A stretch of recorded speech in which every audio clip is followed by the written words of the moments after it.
Hello, friends! Let's talk about the All or Nothing Amazon documentary about Tottenham Hotspur.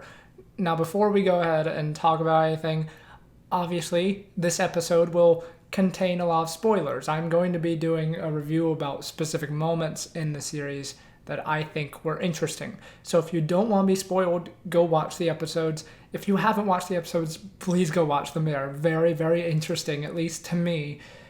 So yes, without further ado, let's get to it. I have a lot of notes here. So, the show starts us off on an emotional roller coaster, as it is at Tottenham Hotspur.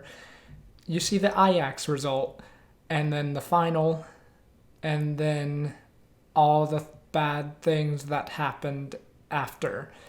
And I'll be honest, it was not fun reliving that again.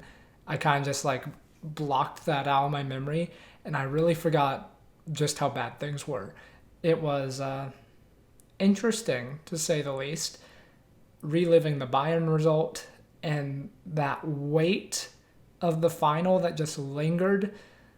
God, it was something. And yeah, there's something to be said that the whole Pochettino moments were cut short. I think, to serve the narrative, to do the most that you can possibly do with this documentary, and to focus on the thing that really matters, which is the new guard. I think it makes sense why they cut out a lot of the Poch stuff. I wish I had more information about what was happening behind the scenes. I think everyone does.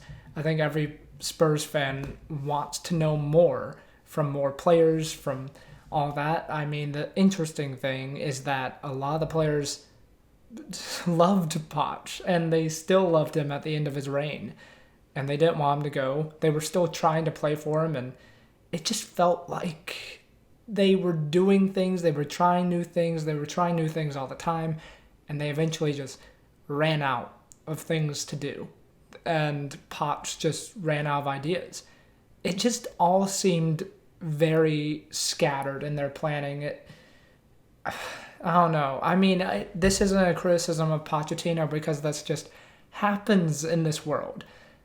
It was just interesting that everything just seemed so scattered, and there was no real direction for the future. There was no real indication of progress, even after that 4-0 result he had after the Bayern game. I mean, it felt like a moment where it could possibly go right, and then the Sheffield moment quickly dwindled that. It just felt hopeless at one point. I really do wonder what it would have been like if Levy didn't just pull the trigger and do it. Yeah, it was cruel to watch, honestly. Like Harry Kane's description of the events, where he said, I had dinner with him last night, and he just said to pack up your things and go. I mean, it's a rough way to go, especially in that period in the season, but time will tell if it is the right decision. And I don't think this season was a great indicator of what Mourinho can do for Tottenham, but I think maybe he was right that there was a change that needed to happen. Speaking on Daniel, I know it's controversial, but I like Daniel Levy. I think he's a great owner, and I think he's just very realistic with what he wants to do with the club and what he feels is possible with the club. And he does want what's best for the club. I think it's interesting that he's a lot more hands-on than we think he is. He was just sitting down eating lunch with a few people and chatting about stuff. And he went to take Pochettino to a game and be like, look, this is the new stadium. And Poch was like, oh, this is great. I mean, I like him. He definitely gave off a good vibe to me. And yeah, I don't dislike Daniel Levy. I think he's doing things right. He's doing things slow. but he's building long-term success at the club, and I couldn't be happier about it. The main thing is that I think he realizes what Pochettino did for him, and he realizes how hard it was and how he probably lost a lot of the fan support, but he thought it had to be done. Yeah, I think when you consider Pochettino's time here, you have to say he elevated the club to a new level. He elevated the club to this level where we could get top 4 every year. And that was the expectation when Mourinho came in, to still get top 4. That would not have happened without Pochettino. So, yeah, I mean, all managers have their ins, and Poch had his, and it was a sad way to go, but it had to happen. I thought Jan's reaction to Pochettino was particularly interesting. There were a few players you could see that were just completely rattled by it.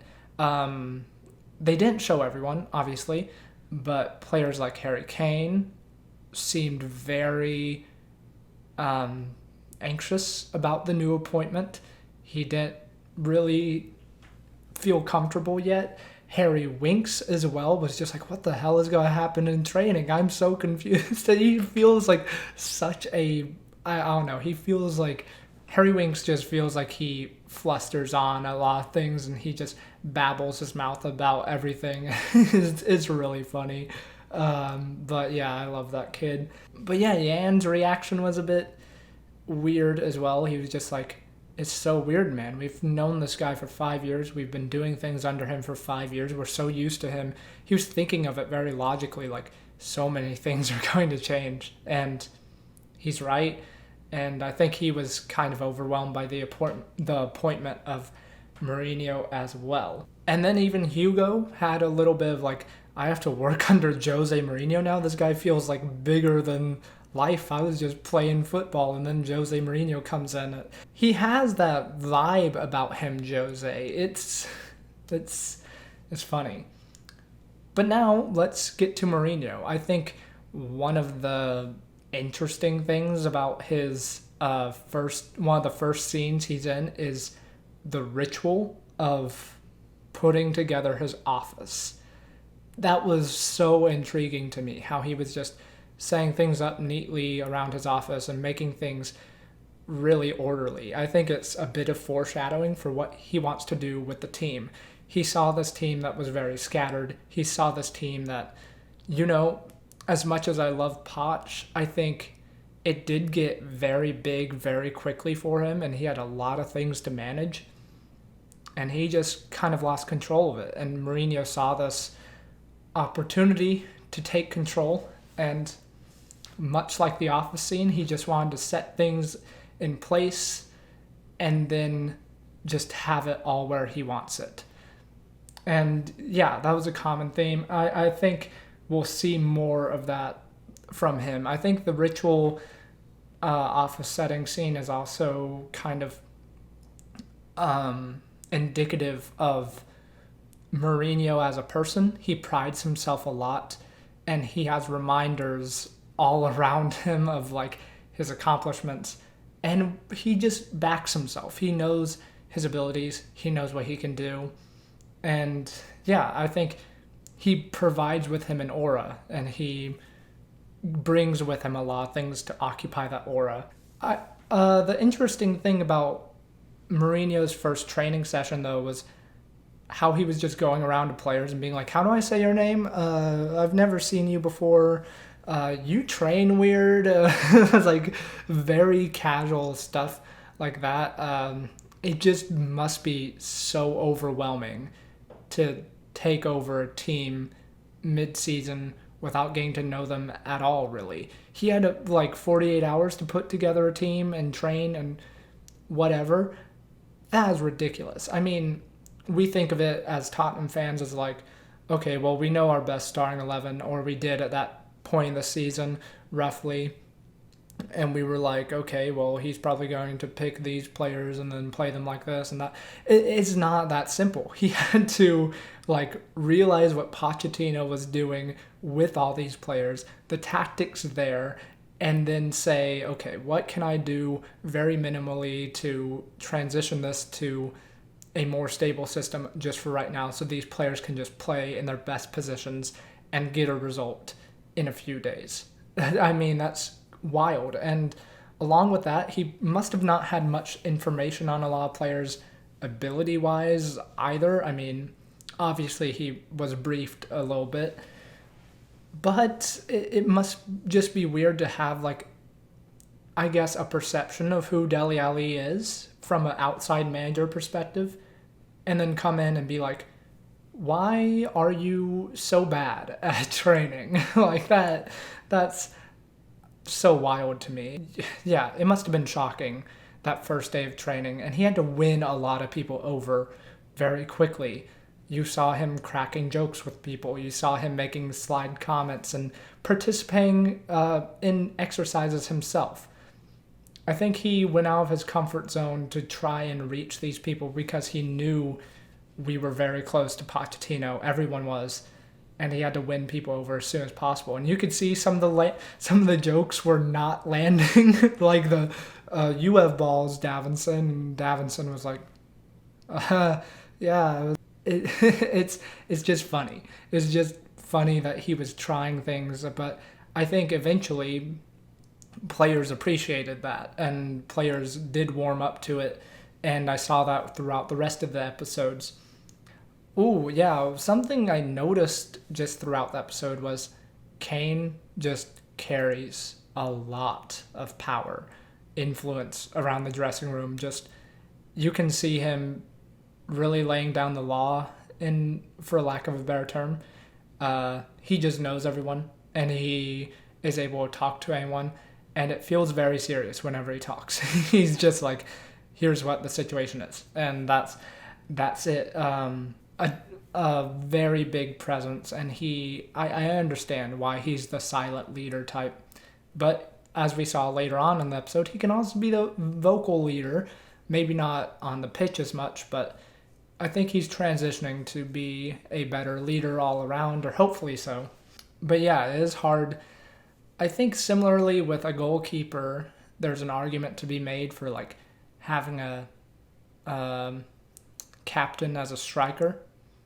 I don't know. Maybe that's something people can look into, because that is very much a lead by example thing. Whereas if you have a captain in midfield, they kind of run things on all areas of the pitch. So I don't know. There's an argument to be made there, but I'm not the one to make it right now. On the Kane power thing, I wonder just how important that first meeting with Jose was. He looked kind of flustered from the first training session, and he looked like he was very close to Poch, as indicative of his conversation with Pochettino the night before he was sacked or whatever. Yeah, it was it must have been really key to get Kane to buy into Jose's plan. And it was a great speech. It was a great little moment between the two of them, and I'm excited for that Kane. He was looking to be that great player we know he could be, both when he first came in Jose and towards the end of his reign at the restart. So hopefully we see more of that superstar.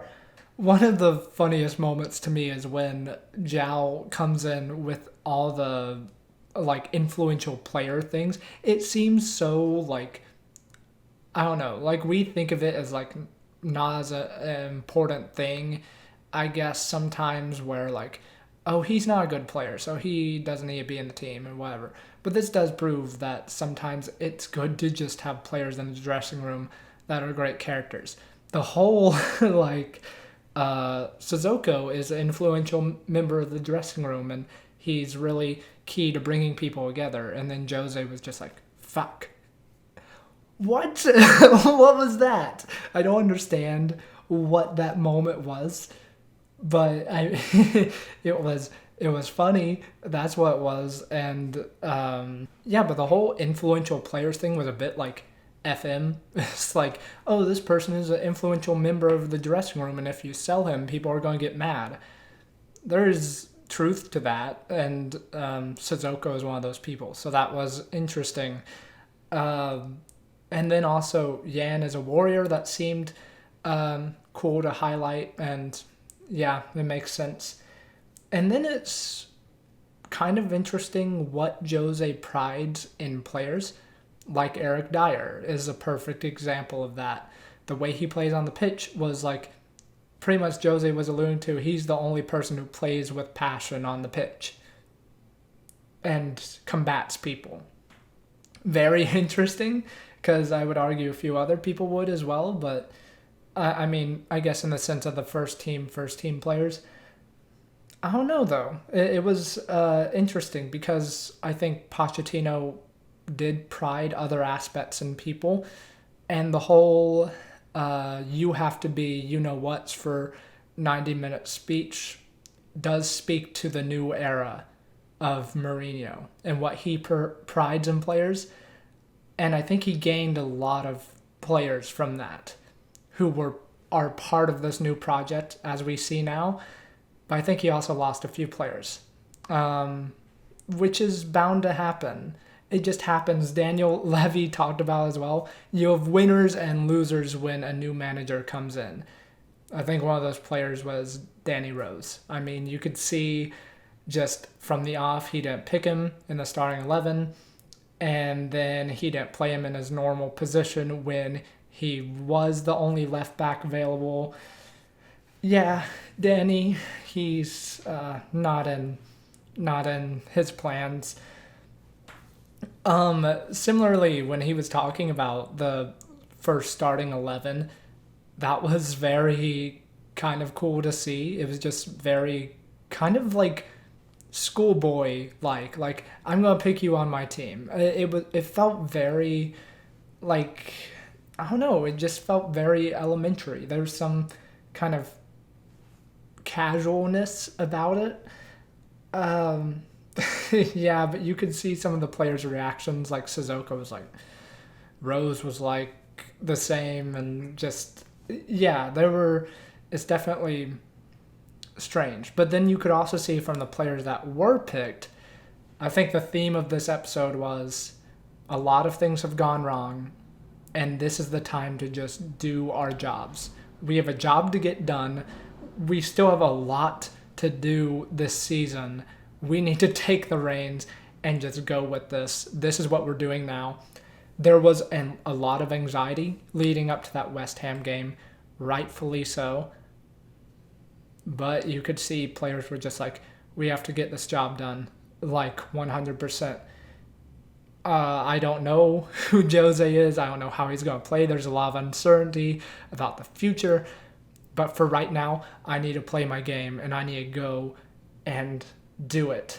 And also, as a last note, Harry yelling and providing those team talks, way to go, lad. I mean, we've heard about it, the Ajax stuff and all that, and it was seen in the documentary, and I hope we see a lot more.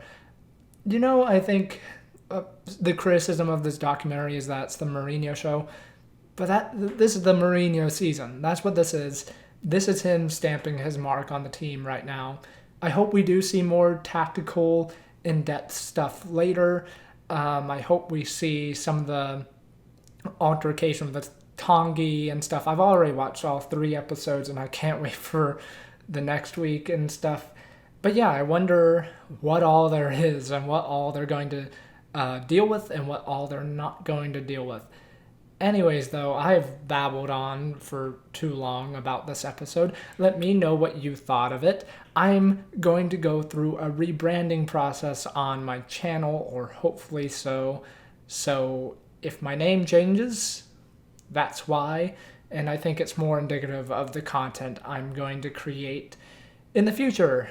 So yes, please support me through that, and hopefully you don't get confused when it does happen. Thank you so much for all your support on the Højbjerg video, on the Doherty video. Some work went into that, but I can still do more, and I'm willing to do more, and I'm hoping to just keep creating and keep getting better for you. So yes, subscribe if you are new, like the video if you enjoyed. I'm going to be doing the other 2 episodes of this and talking about all the rest of them. But yeah, let me know what else you want to see. Let me know how you feel about the upcoming season. Come on, you Spurs. See ya.